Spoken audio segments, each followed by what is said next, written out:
Bonjour lumineuse lucioles, j'espère que vous allez bien, c'est Lucie et bienvenue dans un nouvel épisode de Patouille Thérapie. Je suis très contente de vous retrouver, comme tous les dimanches, pour cette visite guidée mensuelle du Bugeaud. Et avant de commencer, un grand merci et un grand bienvenue à toutes les nouvelles lucioles qui nous ont rejoints cette dernière semaine en fait. Je pense qu'il y en a beaucoup qui viennent de la chaîne de Amy et aussi de la communauté de Mélodie, Miroir. Donc merci les filles. Juste pour vous donner une idée, l'année dernière, au même moment, donc au mois de mai, on était 218. Et là, on est 518. 300 de plus. Wouhou! Moi, ça me fait vraiment très plaisir. Bon, allez, entrons dans le Bugeaud. Donc, le mois dernier, en avril, j'avais fait un thème plutôt postal, avec l'inspiration des cartes postales victoriennes de l'époque du 19e siècle. Et pour ce mois de mai, tadam, je suis partie sur une atmosphère plutôt printanière, plutôt jonquille en fait, tout simplement. Parce que dans le Jura, ah là là, c'est la saison des jonquilles. C'est incroyable. Je ne sais pas si vous avez ça par chez vous aussi, mais nous on a des champs tapissés de jonquilles. C'est trop beau. Et puis, alors j'ai fait une découverte intéressante. Vous allez me dire que c'est évident, que vous le saviez et tout, mais pour moi, les jonquilles et les narcisses, c'était deux fleurs différentes. Et je pensais que les narcisses, c'était en fait les ornithogales. Mais il se trouve que les jonquilles et les narcisses, c'est la même fleur. Et ça, je ne le savais pas. Bref, je crois qu'il y a eu pas mal de mélanges de fleurs. Enfin, il y a eu des créations de fleurs à partir des jonquilles. Donc ça a fait des narcisses qui sont en fait une variante d'une jonquille, d'après ce que j'ai retenu dans mes petites recherches pas très approfondies. Enfin voilà. Donc ce sont donc des jonquilles pour ce mois de mai. Et en fait, je me suis contentée de ces deux dessins de jonquilles avec quelques petits papillons. Et pour la mise en couleur, c'est très simple. J'ai utilisé mes marqueurs à eau et j'ai simplement en fait mis en couleur les contours de la fleur. Et je trouve que ça fait un effet assez sympa, ça permet de mettre en relief quand même les détails de la fleur et de la faire ressortir sur la page sans avoir besoin de colorer entièrement le dessin.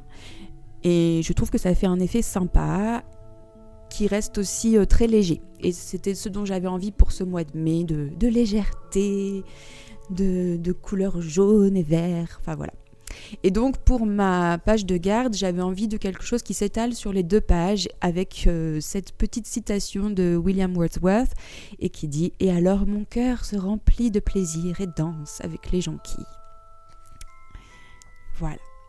Pour l'intérieur du mois de mai et la mise en place du mois de mai, globalement, c'est sensiblement la même chose, même si vous allez voir que j'ai fait des petits changements. Je vous explique tout ça. Donc pour la première double page, j'ai mes tableaux de création de contenu. Et c'est vraiment un fonctionnement qui m'a bien aidé pour le mois dernier. Donc avec un tableau pour les deux chaînes YouTube et un tableau pour Patreon. Donc tant qu'on y est, ça m'a permis de programmer globalement ce qui va se passer sur la chaîne YouTube. Donc, la semaine prochaine, je vous présenterai mon journal des rêves et on fera une page ensemble dans ce journal, ce qui me permettra aussi de vous présenter le tout dernier kit de journal des rêves qui est déjà disponible pour les Luciones sur Patreon. Voilà. Ensuite, le 14 mai, on aura un épisode de Junk Journal. Le 21 mai, on fera un épisode de patouille et bricolage qui sera sans doute axé sur des lettrines façon patouille. C'était une demande de certaines d'entre vous. Et pour le 28 mai, on fera du coup le Bugeaud. Et sur Patreon, ce sera la vidéo du mois, ce sera une vidéo dans le grimoire. Et pour celles qui seraient sur le niveau au-dessus, il y aura une vidéo de Qigong. Et il y a un autre niveau, mais là qui s'adresse aux musiciens de musique irlandaise. Donc, je ne sais pas si ça vous intéresse, donc je ne vous en parle pas. Et puis, voilà, j'ai un petit endroit pour mes stats et un petit endroit pour noter mes idées. Et pour la décoration, juste comme je vous ai dit, les petites jonquilles et les papillons. Pour faire la mise en place, cette fois-ci, je suis partie d'abord des pages de manière fonctionnelle, c'est-à-dire vraiment les informations que je voulais mettre dans le Bujo, et ensuite simplement j'ai fait mes petites décos. Pour les titres, je me suis amusée avec donc mes marqueurs à faire les calligraphies très à la mode, très modernes. Et en fait, j'avais l'impression que j'allais galérer, que j'allais jamais y arriver. Et finalement, je trouve que c'est plus facile que ce que je pensais. Donc, l'idée, en fait, c'est de commencer d'abord avec le marqueur, de faire son lettrage au marqueur, et ensuite de venir avec un stylo à pointe fine. Donc là, moi, j'ai utilisé j'ai perdu le nom. Un fine liner en 0.05 pour ensuite venir tracer plus précisément les lettres, et donc ce qui permet de faire bien apparaître les pleins et les déliés, donc les traits épais et les traits plus fins. Et je trouve que ça marche plutôt bien. Et j'ai juste fait un petit dégradé de couleurs. Donc avec ces feutres à eau, ça marche presque comme de l'aquarelle, c'est-à-dire que si on laisse bien sécher et qu'on repasse dessus, on peut du coup un peu foncer la couleur et du coup jouer sur les dégradés de couleurs. Et c'est ce que j'ai fait aussi pour mes petits papillons. Ensuite, ça, c'est une page que vous connaissez si vous êtes là depuis un petit moment, qui ne change pas, qui fonctionne super bien. Donc, le tableau pour noter combien j'ai reçu d'argent ce mois-ci, les charges, et ma page pour noter une ligne de gratitude. Et alors, ce que j'appelle gratitude, c'est à la fois être reconnaissante envers certaines personnes qui m'ont apporté plein de choses voilà, à un moment donné, ou simplement noter un moment dans la journée qui m'a particulièrement émerveillée, ou juste le moment préféré de ma journée. Enfin, par exemple, si je reprends le mois dernier,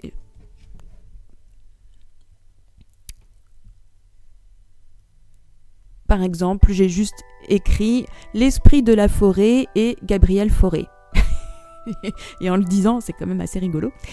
Donc voilà, juste des petits mots comme ça qui permettent, quand on relit, de se replonger dans l'atmosphère d'un jour, et puis de se remémorer un moment comme ça parmi d'autres. Et là, attention, on commence à arriver dans quelque chose de nouveau. Donc, ma page santé. Jusqu'à présent, ma page santé, c'était vraiment un gros focus sur ce que j'appelle les bonnes habitudes, donc pratiquer mon qigong, méditation, une balade et le suivi des humeurs. Et là, en fait, dans ma page santé, j'ai regroupé ce diagramme ainsi que ma ronde des plats. Et la ronde des plats, je l'ai beaucoup simplifiée, j'ai juste fait un cercle avec 2 couleurs différentes pour noter ce que j'ai cuisiné et ce que mon compagnon a cuisiné dans le mois. Je fais ça pour voir si d'un mois à un autre, on mange tout le temps la même chose, et donc pour varier. Par contre, j'ai ce merveilleux classeur, The Dodo Book of Wellbeing, qui m'a été envoyé par Élise. Merci Élise infiniment. Mais vraiment infiniment, parce que ce petit classeur me suit partout. Alors, n'allez pas forcément tout de suite l'acheter. Moi, je l'aurais pas forcément acheté si on ne me l'avait pas offert, mais comme on me l'a offert, je tiens à l'utiliser parce que c'est un merveilleux cadeau pour vraiment prendre soin de soi. C'est comme le carnet de santé quand vous étiez petit, c'est exactement la même chose. Et donc, il y a plusieurs intercalaires sur lesquels on peut écrire et effacer avec ce petit feutre qui s'efface. Et il y a un intercalaire qui s'appelle Recipes and Foods for Fitness, donc des recettes pour prendre soin de soi. Et donc là-dedans, dans ce chapitre-là, je vais écrire, donc je l'ai fait pour le mois d'avril déjà, ce que j'ai cuisiné et comment je l'ai cuisiné. Et ça, c'est important parce que je me suis rendu compte qu'il y avait eu des recettes que je me souvenais avoir faites il y a quelques mois, et je me souvenais pas forcément comment j'avais fait, et du coup ça c'était pas pareil. Donc je trouve que c'est important de noter comment on s'y prend. Et donc là, dans cet intercalaire où il y a encore, on peut venir insérer des documents, eh bien j'ai, attention sacrilège, j'ai découpé des pages de mon précédent Bugeot où j'avais fait ce petit rituel d'écrire comment j'avais cuisiné certains plats. Et du coup, c'est super, ça me permet d'avoir ça à portée de main. Enfin voilà, ça me fait vraiment mon cahier de recettes à moi qui se construit au fur et à mesure. Donc voilà pour la page santé. Alors dans ce petit dodo book, je vous montre quand même encore 2-3 petites choses parce que c'est important. Voilà, signs and indications. C'est important notamment pour les femmes. Je me suis rendu compte qu'il devenait essentiel pour moi de suivre mon cycle menstruel. Et j'ai trouvé, alors c'est sur un site que j'essaierai de vous retrouver, c'est un site canadien qui est super bien fait, pour tenir un journal du cycle menstruel avec donc quand est-ce qu'on a nos règles, s'il y a des saignements intermenstruels, si on prend des médicaments, les symptômes et d'autres choses qu'on a besoin de noter. Et ça peut être intéressant si, comme moi, vous galérez. Vous galérez tous les mois, au long du mois, avec votre cycle menstruel. Et voilà, ça permet à la fois de suivre ces symptômes, de pouvoir en parler au médecin ou au gynéco si vous avez besoin. Et puis d'anticiper aussi parce que clairement moi il y a des périodes du mois où je peux pas fonctionner, je peux pas travailler et du coup de savoir à quel moment ça va le plus m'handicaper, ça permet d'anticiper aussi dans ma vie de tous les jours. Voilà pour le Dodo Book of Wellbeing. Donc voilà, maintenant je fonctionne vraiment avec ces deux classeurs et journaux au quotidien et je me sens beaucoup plus, comment dire, je sens que ma vie se passe de manière beaucoup plus sereine et je me sens plus en possession de mes moyens, si vous voyez ce que je veux dire. Maintenant, revenons donc dans le Bugeot et nous passons à la page bibliothèque qui me donnait pas mal de frustration. Parce que, bon, je notais vaguement les livres que j'avais lus. Voilà, si on reprend le mois d'avril, donc c'était très mignon, hein, j'avais fait des petites enveloppes et puis ça s'ouvre et ah, qu'est-ce que j'ai lu? J'ai lu ça. Mais ce que je voulais, c'était avoir quand même un petit mémo de ce que j'avais pensé du livre, en fait, et pour mieux m'en souvenir. Et puis voilà, je trouve que c'est important, en fait, de savoir... De noter 2-3 lignes de résumé, 2-3 lignes de ce que ça nous a procuré comme sensation. Et puis, alors, dans mes idéaux de bienveillance et de non-jugement, je ne voulais pas mettre de notes au livre. Mais en fait, il y en a tellement qui m'ont énervée ces derniers temps que je me suis dit que j'allais quand même me prêter au jeu de mettre des étoiles. Et puis en plus, je trouve que c'est sympa de colorier des étoiles, tout simplement. Donc, j'ai noté depuis le début de ce Bugeot-là, tous les livres que j'ai lus. Il y en a 22, je crois. Et donc, je me suis fait des petits encadrés avec 2-3 lignes de résumé.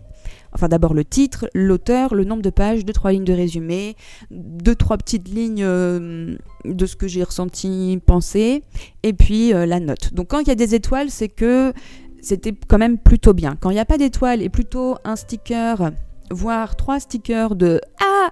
point d'interrogation, point d'exclamation, c'est vraiment de l'incrédulité, mais comment ce livre a pu être publié? C'est que j'ai vraiment pas aimé, et voire je suis même pas allée au bout du bouquin, tellement c'était... j'ai vraiment pas du tout aimé.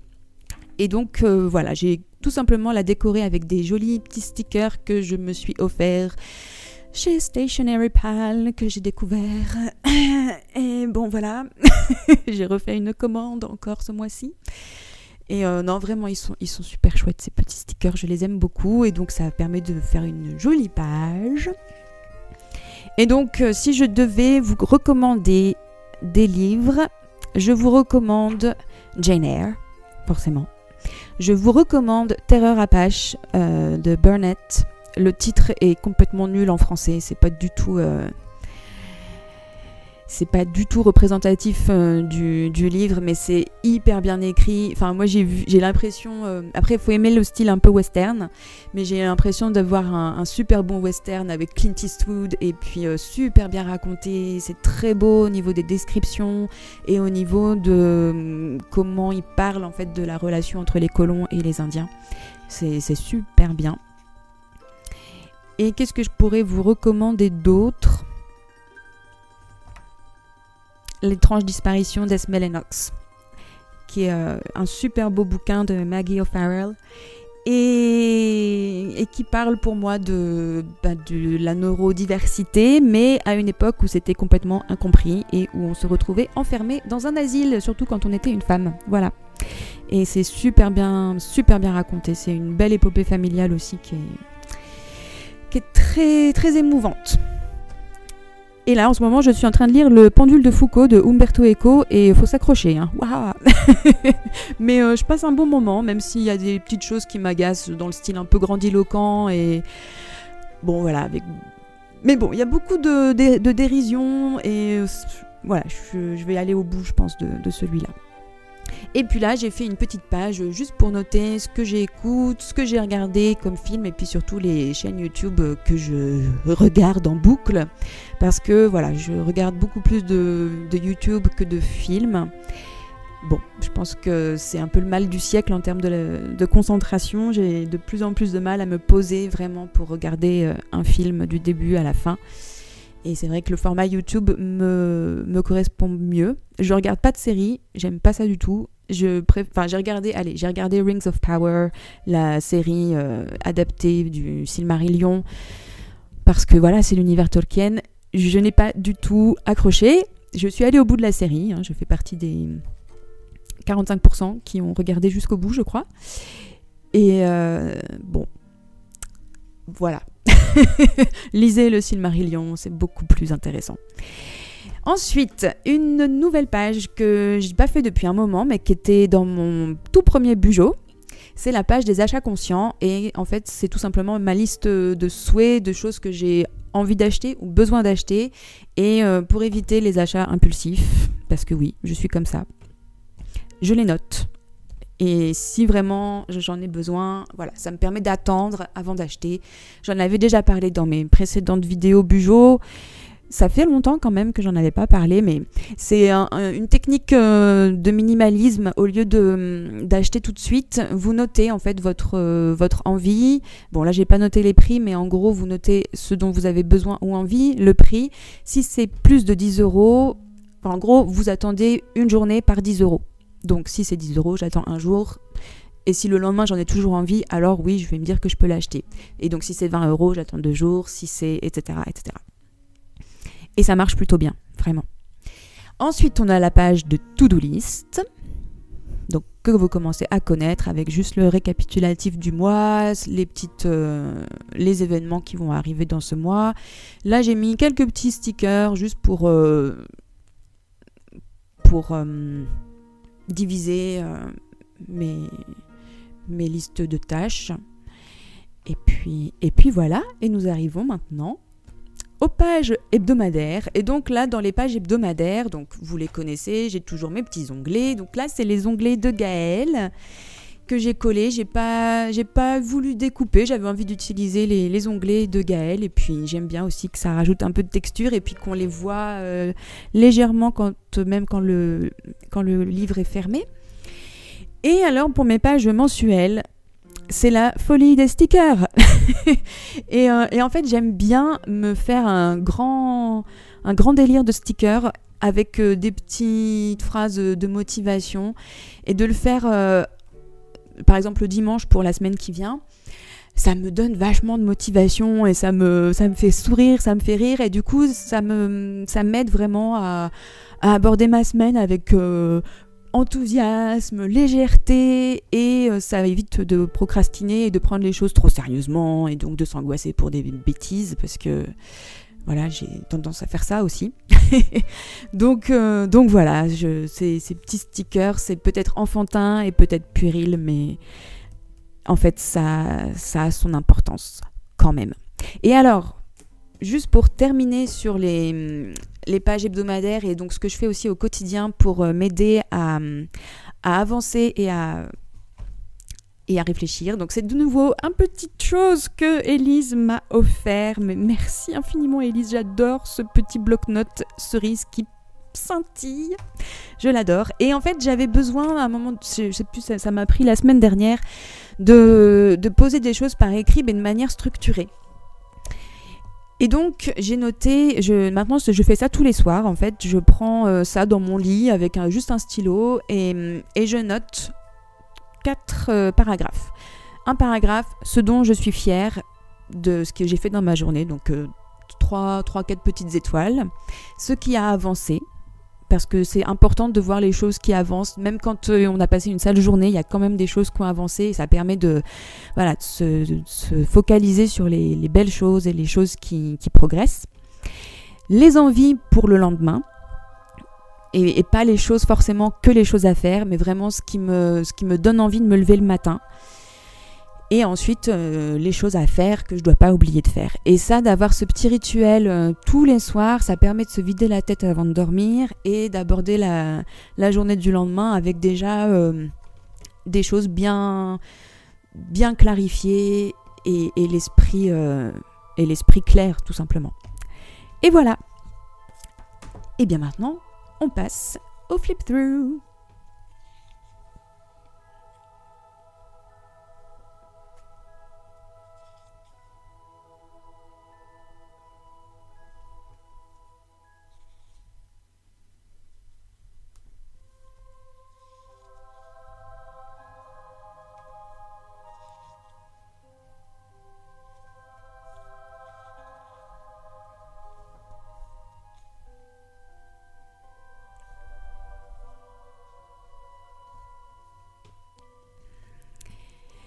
Merci infiniment d'avoir passé ce petit moment avec moi. J'espère que ça vous donnera des idées pour vos propres bujots et pour votre organisation.